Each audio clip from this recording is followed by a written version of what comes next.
आम्ही दोघं बोललो व्यवस्थित, राजकीय बोललो, सामाजिक बोललो, आध्यात्मिक बोललो. 2-2.5 तास चर्चा झाली त्यांची. त्यांच्या मानसिकतेचा आढावा घेतला आम्ही आणि सगळं समजून घेतल्यानंतर मला असं जाणवलं की जो मुलगा राजकीय घराण्यामध्ये जन्माला आलेला आहे आणि पक्षाचे सगळे नेते त्याचे बालमित्र आहेत, त्याची गुन्हेगारी पार्श्वभूमी नसताना त्याला गुन्हेगार का ठरवतात असं मला जाणवतं, असं मला वाटतं. कारण की इतक्या वर्षापासून तो जवळ आहेत, गोपीनाथरावांचा पुतण्या आहेत, सगळ्या नेत्याबरोबर तो राहिलेला आहे आणि त्याची पार्श्वभूमी ही गुन्हेगाराची नाहीच आहे.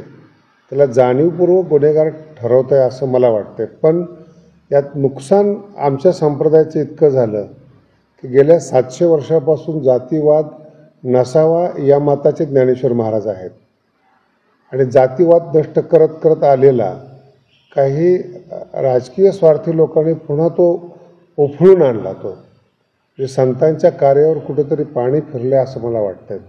जाती सलोखा नष्ट होत चाललेला आहे असं वाटतं.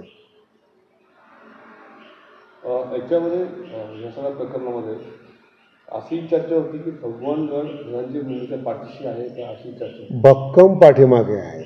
केवळ पाठीमागे नाही येतो, भक्कमपणे पाठीमागे आहेत. 2 भाग आहेत त्याचे.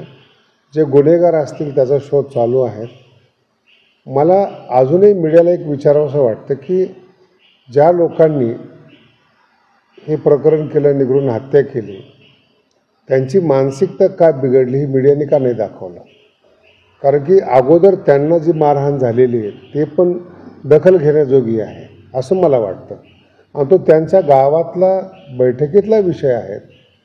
त्याला सेन्सिटिव्ह विषयाला राजकीय हवा देऊन सामाजिक सलोखा बिघडला असं मला वाटतं. यातून तो त्यांचा गावाचा मुद्दा आहे तो. आणि खंडणीवर जगणारे हे नेते नाहीत ना ज्याच्यावर मीडिया आज आक्षेप करतो. गेल्या 53 दिवस झाले तुम्ही मीडिया ट्रायल चालवलेत.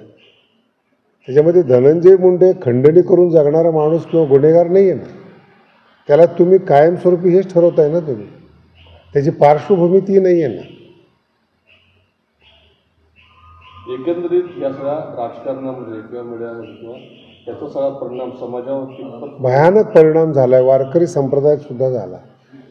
जातीवाद ज्या लोकांना माहिती नाही त्यालासुद्धा मीडियाद्वारे जातीवाद माहिती झाला. म्हणजे जे संत सामाजिक सलोखा तयार करतात त्यांच्यामध्ये सुद्धा तेढ निर्माण होत आहे. राजकीय स्वार्थ हा आमच्या दृष्टीने क्षणिक असतो. तो काही काळापुरता राजकीय फायदा असतो, तो कायमस्वरूपी राजकीय फायदा नसतो. पण कायमस्वरूपी सलोखा बिघडून सामाजिक पाप करणं या माणसाला कधी समाधान मिळत नसतं. आता सत्तेमध्ये काही आमदार असतील, काही विरोधक असतील, ते देखील आता राजीनाम्याची मागणी करतात. कसं पाहत आहे? तो त्यांचा खाजगी विषय आहे. मी सामाजिक स्तरावर तुम्हाला बोलतो. गुन्हेगार नाही आहे धनंजय, हे मी 100% सांगू शकतो. आणि गड त्याच्या पाठीमागं भक्कम उभा आहे. आणि पक्षाचे जे नेते आहेत त्यांनासुद्धा याची जाणीव आहे.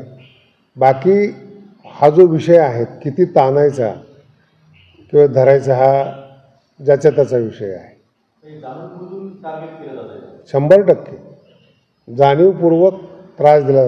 मला मी काल धनंजयला बोलता बोलता ह्या गोष्टी बोललो की आमच्या क्षेत्रात इतका त्रास सहन करणारा असता तो मोठा संत झाला असता. कारण की एकदाच धनंजयवर ही पाळी आलेली नाही. घर फुटलं तेव्हा धनंजयने भरपूर सोचलेले. तिथून पुढं उंच उडान घेत असताना पुन्हा गेल्या 53 दिवसापासून त्याची मानसिक अवस्था किती आहे. जरी तो आज इथे आलेला आहे तर तुम्ही त्याच्या हाताला पहा, सलाईन लावलेला आहे. किती सहन करावं एखाद्या माणसाने.